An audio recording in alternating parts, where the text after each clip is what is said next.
Baik, Assalamualaikum warahmatullahi wabarakatuh. Perkenalkan kami dari kelompok 6 ingin mempresentasikan hasil diskusi kami mengenai akuntansi kredit. Di sini ada saya, Isnaini Rahman Nurduhaliza, dengan teman saya Mengatur Michael Daud, akan menjelaskan mengenai akuntansi kredit. Lanjut. Di sini ada pengertian mengenai bank merupakan lembaga perantara yang tugasnya menghimpun dana dan menempatkannya dalam bentuk aktiva produktif. Misalnya kredit. Nah, kredit yang diberikan akan mendapatkan pendapatan bunga bagi bank. Pemberian kredit yang besar akan mendapatkan bunga yang tinggi, namun resiko yang ditimbulkan juga tinggi. Next.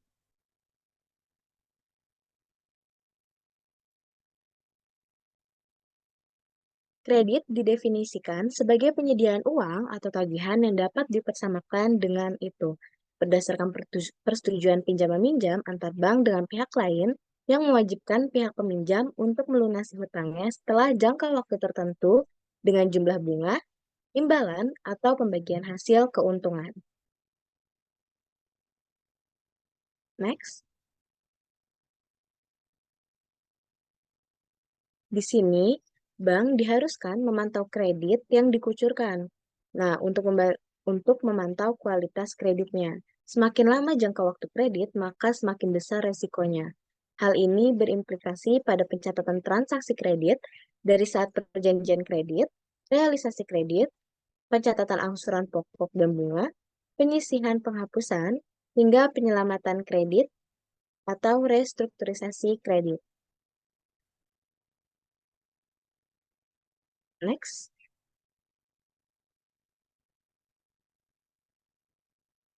Adapun mengenai jenis kredit yang diberikan oleh bank ini, dibagi lagi nih, menurut bentuknya. Menurut bentuknya ini ada kredit rekening koran. Nah, di sini debitur diberi hak untuk menarik dana dalam rekening koran sampai dengan sebesar plafon yang ditetapkan bank. Pelunasan pokok kredit dilaksanakan pada saat jatuh tempo, bunga dihitung harian berdasarkan rata-rata baki debit per bulan. Next.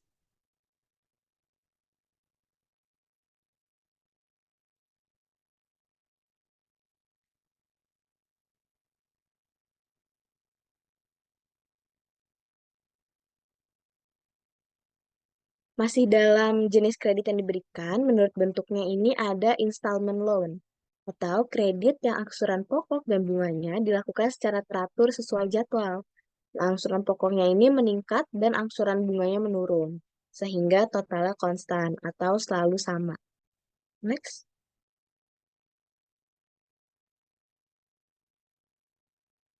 Lalu ada jenis kredit yang diberikan menurut jangka waktunya. Nah, ini ada kredit jangka pendek, ada kredit jangka menengah, dan juga kredit jangka panjang.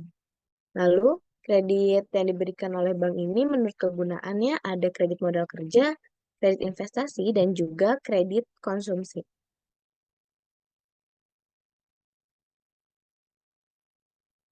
Next.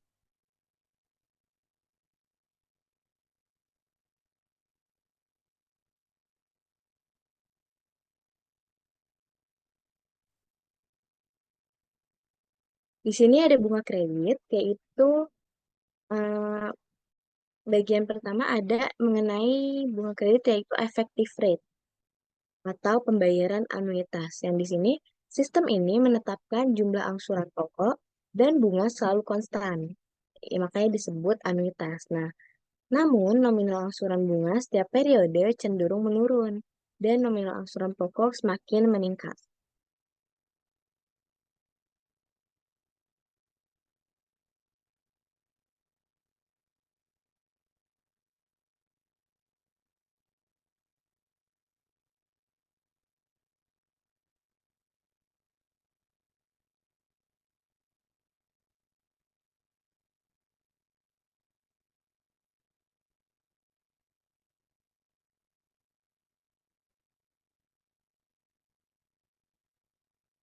Boleh sebelumnya yang kredit.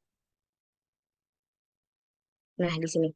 Nah, di sini aku mau jelasin sedikit penjelasan mengenai jenis kredit yang diberikan menurut jangka waktunya nih. Ini kan ada kredit jangka pendek. Nah, kredit jangka pendek ini memiliki jangka waktu pembayaran yang singkat, biasanya kurang dari 1 tahun. Contohnya, kredit jangka pendek termasuk pinjaman jangka pendek untuk modal kerja, kartu kredit dengan pembayaran bulanan, dan pinjaman tunai. Lalu ada kredit jangka menengah. Nah, kredit ini memiliki jangka waktu pembayaran antara 1 hingga 5 tahun. Contoh kredit jangka menengah ini meliputi pinjaman kendaraan, pinjaman perumahan untuk renovasi, dan juga pinjaman usaha kecil. Lalu ada kredit jangka panjang, yang dimana kredit ini memiliki jangka waktu pembayaran lebih dari 5 tahun. Contoh kredit jangka panjang ini termasuk hipotek untuk pembelian rumah atau properti investasi, pinjaman pendidikan, dan pembiayaan proyek infrastruktur besar. Nah, setiap jenis kredit ini memiliki syarat dan ketentuan yang berbeda, serta tingkat bunga yang mungkin bervariasi tergantung pada institusi, pemberi pinjaman, dan kondisi pasarnya. Nah, di sini kita penting nih untuk memahami jenis kredit yang sesuai dengan kebutuhan diri kita sendiri, gitu. Terus, ada juga nih bagian yang kegun menurut kegunaannya.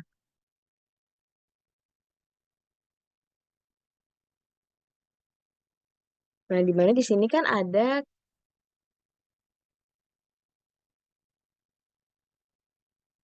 kredit kredit modal kerja nih, yang dimana kredit ini ditujukan untuk membantu pemilik usaha kecil dan menengah membiayai modal kerjanya, ekspansi bisnis, atau pembelian peralatan.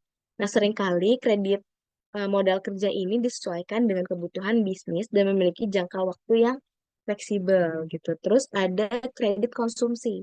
Nah, kredit konsumsi ini diberikan untuk membiayai kebutuhan konsumen sehari-hari seperti pembelian elektronik, perabotan rumah tangga, atau liburan. Nah, biasanya kredit konsumsi ini memiliki jangka waktu yang lebih pendek dan suku bunga yang lebih tinggi daripada kredit lainnya.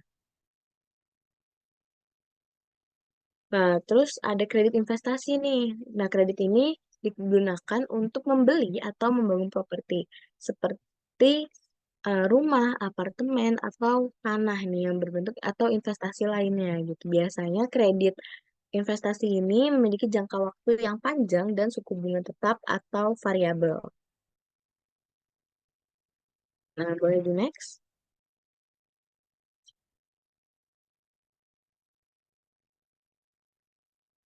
Nah, di sini kita masuk ke anuitas pembayaran pada akhir periode angsuran atau post numerando.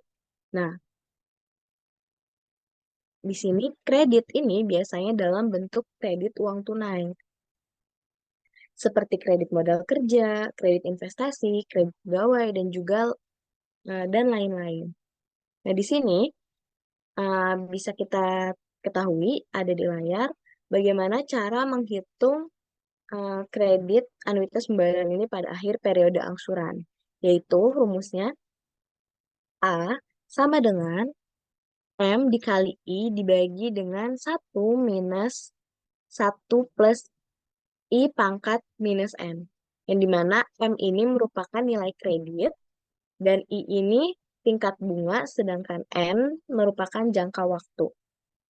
Nah, di sini kita berikan contoh, ada misalkan plafon kredit dicairkan sebesar 600 juta rupiah pada tanggal 1 April 2012. Nah, suku bunganya 24%, jangka waktunya 3 tahun atau 36 bulan. Nah, di sini berapa jumlah angsuran pembayaran bulanan dan juga buat daftar angsurannya. Jadi, kita ketahui kan nih ada pencairan kredit sebesar 600 juta. Lalu suku bunganya 24% dan jangka waktunya ini 36 bulan. Nah, dari yang keterangan kita ketahui ini gimana sih berapa jumlah angsuran pembayaran bulanannya? Boleh di next? Nah, kita hitungnya kayak gini nih berdasarkan rumus yang tadi kita ketahui. Kan ada A sama dengan atau angsuran sama dengan M, nilai kredit dikali I-nya itu tingkat bunga kan sama jangka waktunya. Nah, di sini kita masukin deh dari rumus tadi angsuran sampai dengan besar nilai kreditnya berapa tadi 600 juta dikali tingkat suku bunganya ini 24% dikali jangka waktunya 1/12. Lalu dibagi nih 1 - 1 plus 24% bagi 12 pangkat minus 36. Dan dimana tadi kan di pangkat N tuh, pangkat minus N. Nah, minus N ini kan tadi jangka waktu tuh. Nah, di sini ada 36 bulan. Kita dapatkan nilai sebesar 23.539.711,56. Dan dimana bunga bulan ke satu atau pertama itu dihitung dengan persenan bunga dikali saldo hutangnya. Berarti nih kan persenan bunganya 2% dikali 600 juta yaitu 12 juta. Lalu angsuran pokok pertamanya yaitu angsuran bulan dikurang bunga. Nah, jadi angsuran bulannya itu kan tadi di pertama ada 23.539.711,56. Nah, ini dikurang sama bunganya nih 12 juta. Jadi kita dapatkan hasil 11.539.711,56. Next. Nah, kalau tadi ada post numerando, kalau ini namanya prenumerando atau angsuran kredit awal periode. Nah, cara ini biasanya untuk kredit non-tunai seperti KPR. Biasanya digunakan bunga efektif dengan angsuran awal bulan. Ya, di mana kita ketahui ini ada rumusnya untuk hitung angsuran kredit awal periode ini dengan A sebagai angsuran sama dengan M sebagai nilai kredit dibagi satu plus 1 plus I sebagai tingkat bunga pangkat minus N. Ya, di mana N ini jangka waktu ditambah 1. Nah, lalu semua ini nanti dibagi 1 plus 1. Next.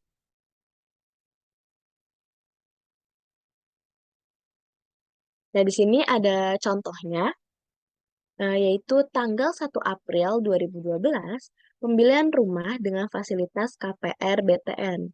Nah, harga rumah 700 juta rupiah, biaya balik nama dan lain-lain sebesar 15 juta rupiah, ada uang muka sebesar 100 juta rupiah, dan angsuran pertama.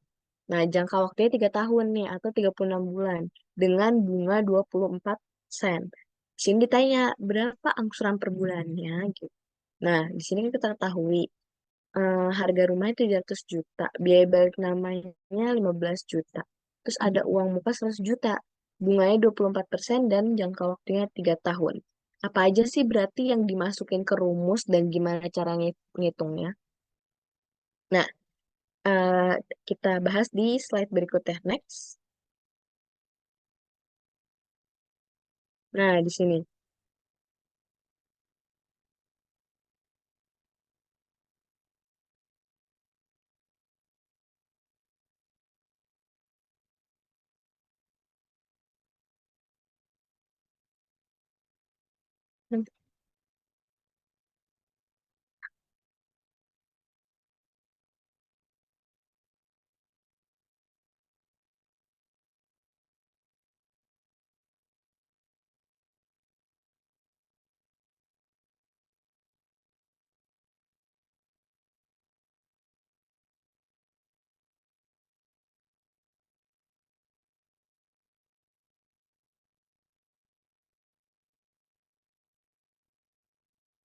Nah, di sini kita masuk nih dengan dengan perhitungan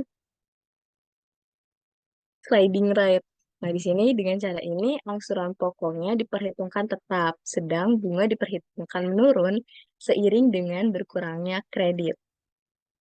Nah, cara ngitungnya cukup M dibagi dengan N, yang dimana M ini tadi nilai kredit, N-nya itu jangka waktunya. Jadi, eh, perhitungannya bunga ke satu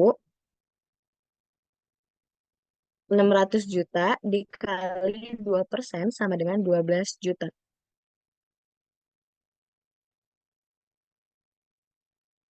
Nah, ini contoh soalnya itu bisa dilihat pas tadi di contoh soal eh, anuitas pembayaran pada akhir periode atau yang pas slide post numerando. Nah, kalau bunga keduanya, M-nya itu kita hitungnya M minus A dikali N minus 1 kali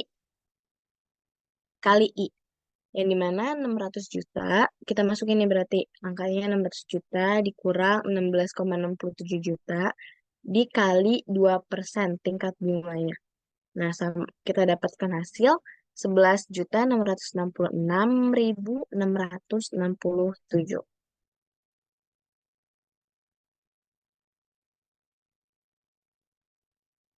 Next.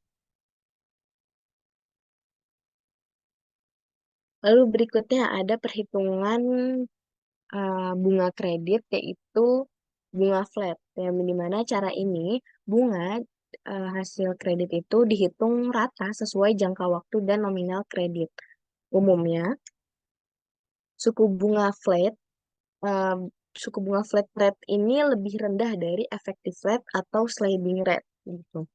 Nah, di sini kita hitungnya dengan rumus angsuran sama dengan M sebagai nilai kredit ditambah M nilai kredit dikali I tingkat bunga dikali T. T nah dibagi dengan N sebagai jangka waktunya. Terus, nah di sini ada perhitungan dari yang sebelumnya juga nih. Soalnya di sebelumnya yang tadi post numerando, jadi kita masukin angkanya angsuran sama dengan 600 juta ditambah 600 juta nilai kreditnya dikali 24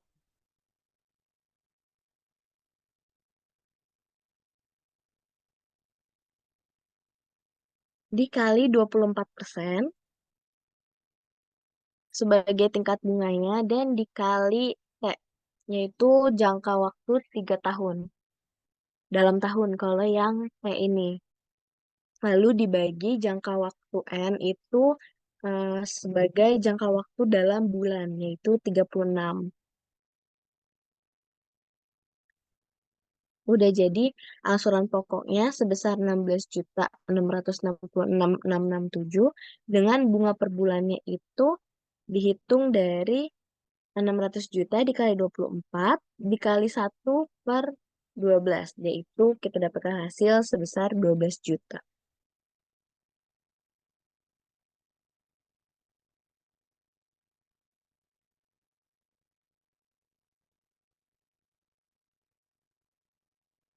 Next.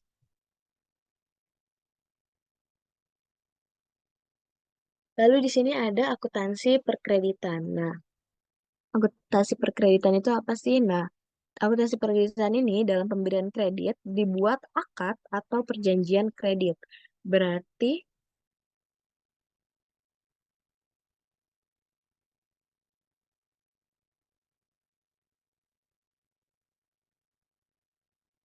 berarti bank udah komitmen akan memberikan kredit tersebut nih. Nah, komitmen kredit ini dicatat dalam rekening administrasif kelompok komitmen kewajiban. Nah, komitmen kewajiban ini dicatat sebesar plafon kredit di posisi kredit.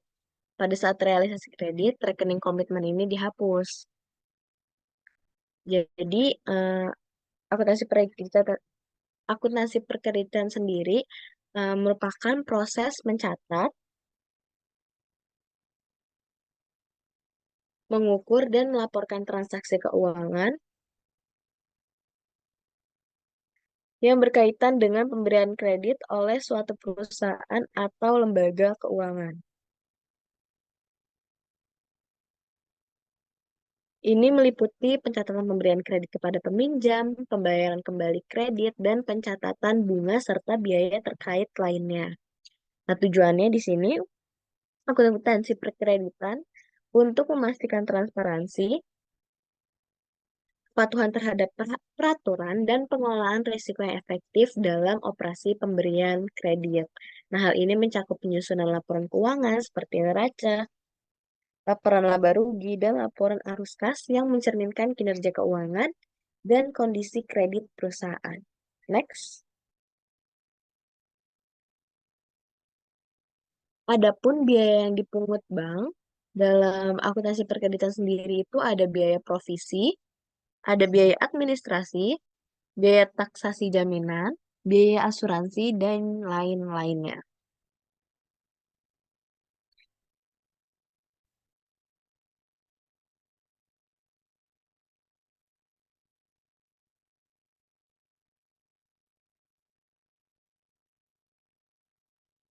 Nah, biaya yang dipungut oleh bank ini merupakan biaya-biaya yang dibebankan kepada nasabah atau pihak lain sebagai kompensasi atas layanan atau transaksi keuangan yang disediakan oleh bank. Nah, beberapa contoh biaya yang umumnya dipungut oleh bank itu termasuk yang tadi udah aku sampaikan. Ada biaya provisi, ada biaya administrasi, biaya taksasi jaminan, biaya asuransi, dan lain-lain gitu.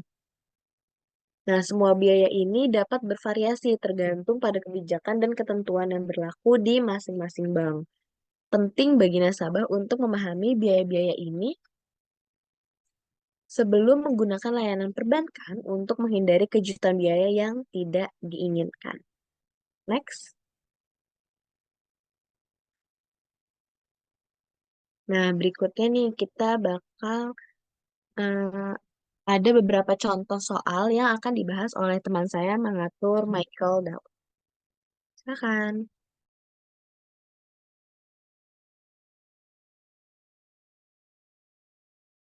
Oke, di sini ada contoh soal.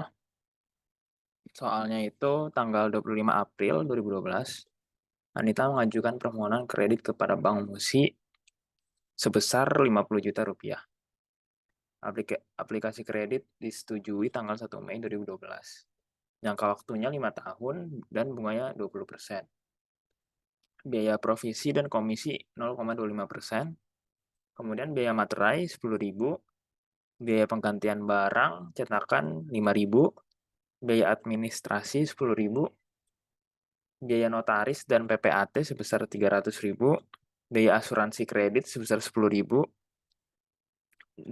bunga dengan sliding rate. Pada saat yang sama, dicairkan kredit Rp 50 juta rupiah. Ditransfer ke cabang Prabu Mulih Rp 20 juta dan dikreditkan ke rekening Anita 20 juta rupiah dan sisanya tunai.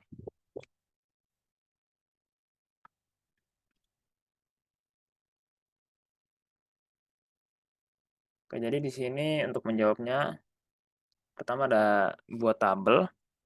Di sini ada tanggal, rekening, debit, dan kredit. Pada tanggal 1 Mei 2012, kita mencatat kredit yang diberikan pada RAK Cabang Prabu Mulih, Giro Anita, Provinsi dan Komisi, persediaan bea materai, Giro Notaris, pendapatan administrasi, tersediaan barang cetakan, premi asuransi kredit, dan kas. Kredit yang diberikan sebesar 50 juta pada debit, dan sisanya pada kredit, di mana RAK sebesar 20 juta, Giro Anita sebesar 20 juta, Provisi sebesar 250.000, persediaan bea materai sebesar 10.000, Giro Notaris sebesar 300.000, pendapatan administrasi sebesar 100.000, persediaan barang cetakan sebesar 100.000, premi asuransi kredit sebesar 5.000, dan kas sebesar 9.235.000. Selanjutnya pada 1 Juni 2012, kita mencatat giro Anita pada kredit dan pendapatan bunga kredit. Eh, Jumlah giro Anita di debit sebesar 1.666.000 dan pada kreditnya terdapat dua, di mana kredit sebesar 833.000 dan pendapatan bunga kredit juga sebesar 833.000. Kemudian sebulan kemudian pada 1 Juli 2012, giro Anita tercatat pada kredit yang diberikan dan pendapatan bunga kredit. Giro Anita berjumlah 1.652.778 dan kredit yang diberikan sebesar 833.000, sama juga dengan pendapatan bunga kredit sebesar 819.000.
Oke, berikutnya ada perlakuan akuntansi bunga kredit.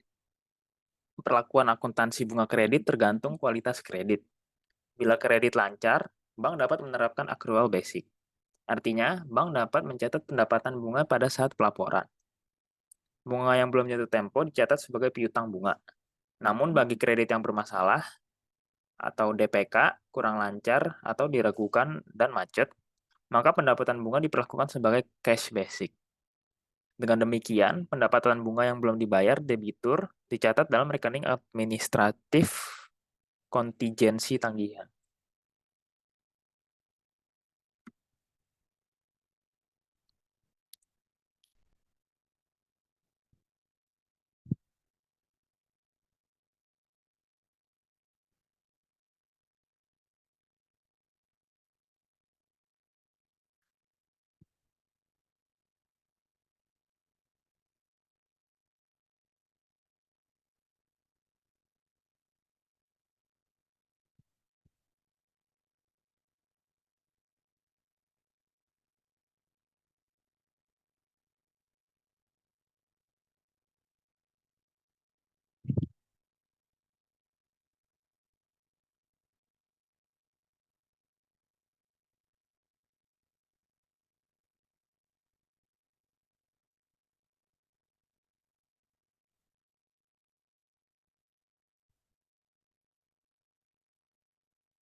Oke, di sini ada contoh buat perlakuan akuntansi bunga kredit. Contoh soalnya yaitu pada tanggal 15 Desember 2011, Anita tidak membayar angsuran kredit. Kredit tersebut sudah masuk kelompok kurang lancar. Maka pada tanggal 31 Desember, saat membuat laporan keuangan, dicatat tunggakan angsuran sampai dengan 31 Desember 2011. Pada tanggal 15 Januari 2012, Anita melunasi angsuran bulan Desember dan membayar angsuran bulan Januari 2012 dengan denda Rp230.000. Di sini kita disuruh membuat jurnal tentang pelaporan dan saat pembayaran. Jadi untuk menjawabnya, yang pertama kita akan mencatat pada tanggal 31 Desember 2012, yaitu RAR tunggakan bunga dalam penyelesaian. Itu dapat dari bunga November ditambah setengah dari Desember, sebesar 13.671.750. Kemudian pada 15 Januari kita akan mencatat RAR tunggakan bunga dalam penyelesaian itu pada kredit sebesar 13.671.750.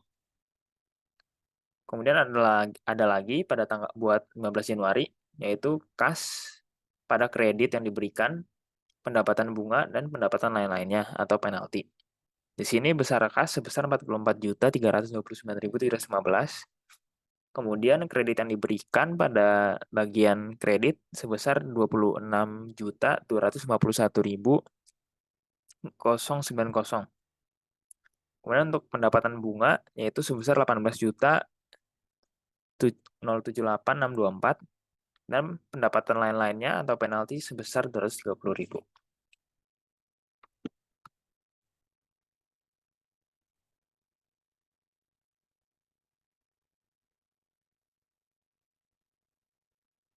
Nah, bila kredit tersebut masih lancar, maka bank akan menggunakan accrual basic. Contohnya itu sebagai berikut. Kemudian yaitu pada akhir tahun 2012 dicatat piutang bunga pada pendapatan bunga sebesar 13.671.750. Kemudian pada 15 Januari dicatat kas pada kredit yang diberikan, pendapatan bunga, piutang bunga, dan pendapatan lain-lain. Kasnya sama 44 juta, kredit yang diberikan 26 juta, dan di sini ada tambahan yaitu pendapatan bunga sebesar 4 juta, 4,4 juta. Kemudian piutang bunga juga dikurangkan dari yang tadi sebesar 18 juta menjadi 13 juta. Kemudian di sini pendapatan lain-lain juga masih sama sebesar 230.000.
Oke, berikutnya ada mengenai kredit sindikasi.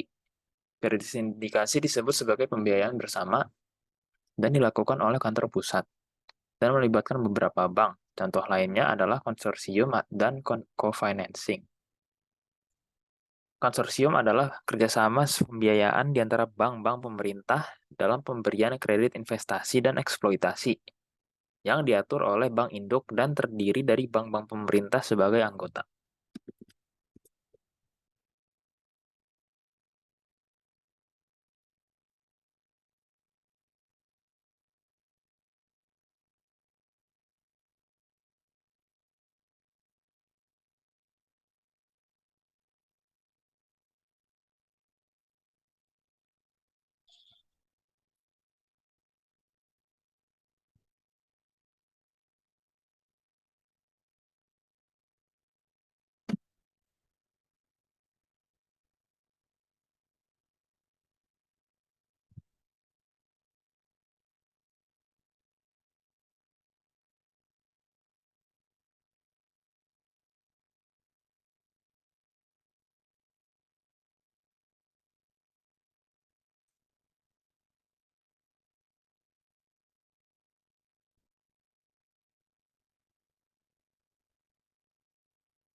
Oke, berikutnya kredit sindikasi adalah kerjasama pembiayaan yang secara teoritis tidak dibatasi baik dalam jumlah, sektor pembiayaan maupun lembaga keuangan yang terlibat. Ciri-ciri kredit sindikasi antara lain melibatkan lebih dari satu lembaga keuangan atau bank. Kedua, mempunyai syarat dan ketentuan yang sama bagi masing-masing bank peserta. Ketiga, hanya ada satu dokumentasi kredit yang menjadi pegangan bagi bank peserta. Dan yang terakhir itu diadministrasikan oleh satu agen yang sama bagi semua peserta.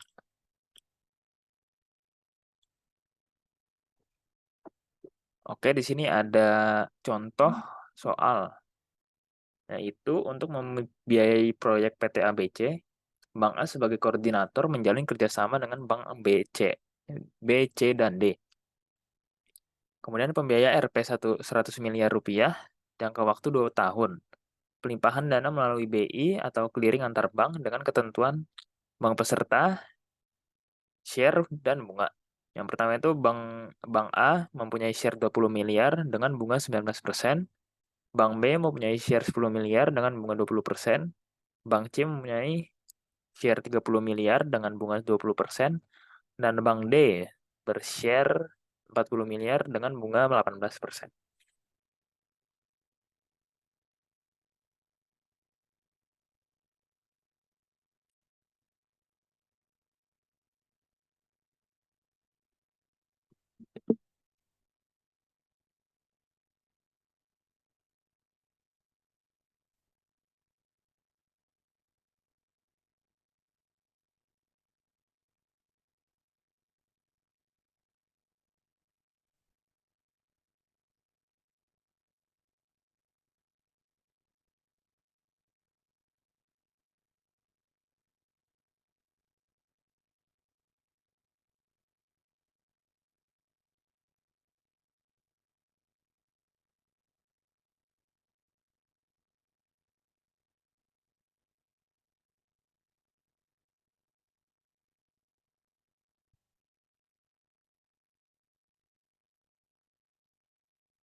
Kayak untuk menjawab soal ini, kita melakukan pencatatan Bank A saat pelimpahan dana, yaitu pada tanggal 30 Mei tercatat giro BI pada giro bank lain-lain, yaitu Bank B, Bank C, dan Bank D.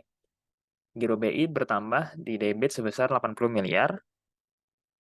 Kemudian pada kredit terdapat giro-giro bank lain, di mana Bank B 10 miliar, Bank C 30 miliar, dan Bank D 40 miliar.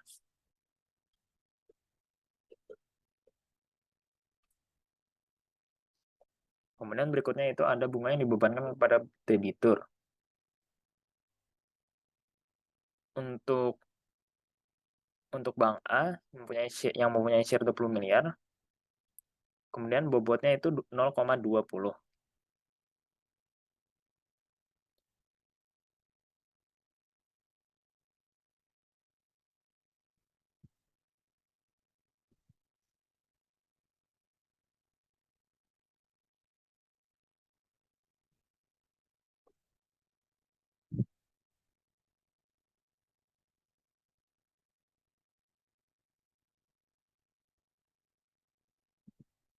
Bank A mempunyai share 20 miliar, mempunyai bobot 0,20 dengan bunga 19%.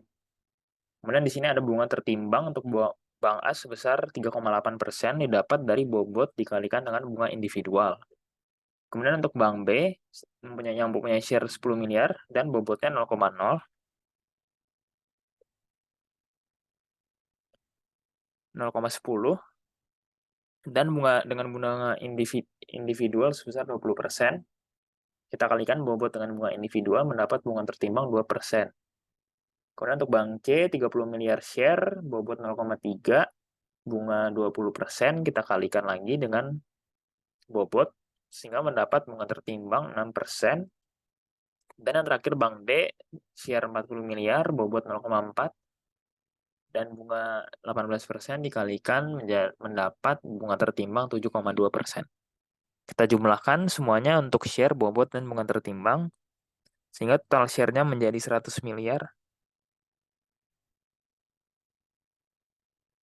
Share-nya 100 miliar jumlahnya, bobot menjadi 1, dan bunga tertimbang menjadi 19%.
Oke, berikutnya misalkan realisasi kredit sebesar 100 miliar di atas tanggal 31 Mei 2012 dan bank membebankan biaya provisi dan administrasi sebesar 80 juta rupiah.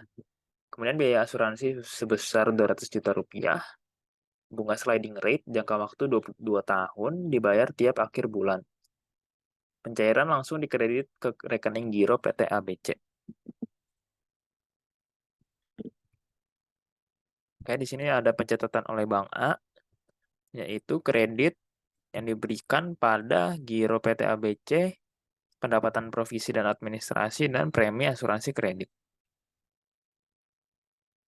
Kredit yang diberikan bernominal 100 miliar, giro PT ABC bernominal 99,72 miliar, pendapatan provisi sebesar 0,08, premi sebesar 0,20 miliar.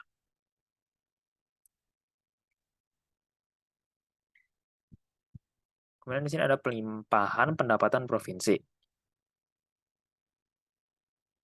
Pencatatannya itu terjadi pada 1 Juni. Kemudian ada yang tercatat pendapatan provisi pada bank B, C, dan D, dan premi asuransi pada debit. Kemudian pada kredit terdapat dua, yaitu Giro BI dan Giro PT Asuransi Kredit Indonesia. Pada pendapatan bank B bernominal 8 juta, pendapatan bank C bernominal 24 juta, pendapatan provisi bank D bernominal 32 juta. Kemudian pada premi asuransi bernominal 200 juta. Dan untuk Giro BI-nya bernominal 64 juta dan Giro PT Asuransi Kredit Indonesia-nya bernominal 200 juta.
Baik, mungkin sekian presentasi dari kelompok 6 mengenai akuntansi kredit. Seperti yang sudah dijelaskan oleh saya dan teman saya, kami tutup sampai sini saja. Kurang lebihnya mohon maaf. Assalamualaikum warahmatullahi wabarakatuh.